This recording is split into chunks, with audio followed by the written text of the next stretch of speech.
It was a fire hurricane. And I want to warn the entire planet about this, all of America and all of the world. We were experiencing very dry conditions, drought conditions because of global warming, which is obviously very real for us here and everywhere.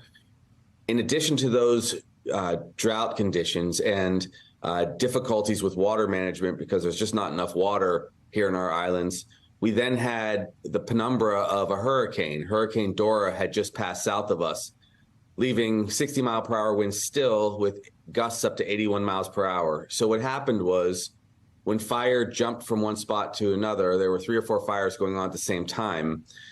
It got seeded very quickly with those 80-mile-per-hour gusted winds. And then the fire moved essentially at a mile per minute, 60 miles an hour down through the community. And that's what a fire hurricane is going to look in the era of global warming. And so we have to all do right now what we can to stop global warming and reverse it.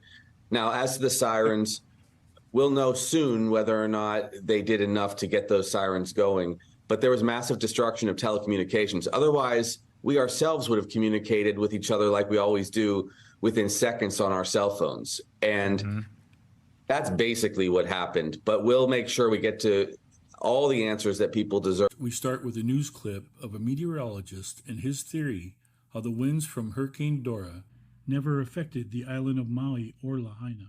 Yeah, these are typical trade winds from the east and to the northeast. Now, there's been a lot of attribution given to the Hurricane Dora, but I really don't think that this hurricane has had anything to do with the winds here.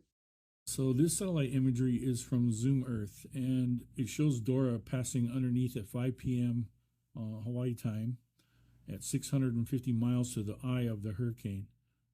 Any of those winds that caused the fire to spread as rapidly as it did, they didn't come from Dora. They came from the northeast. So is bigger. I've been on Maui the last 9 years. Oh. And I know the geographical location and how everything works. There was no way that a hurricane missed Big Island, went to Maui, and didn't flood them, didn't give them, crazy, other things, but it caused fires.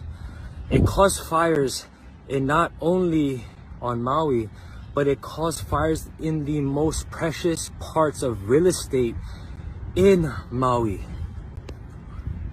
Lahaina Front Street is worth billions. The Hawaiians that have been holding out and the Kanaka have been holding out for years, not wanting to sell their property in Lahaina due to these big $1 million companies.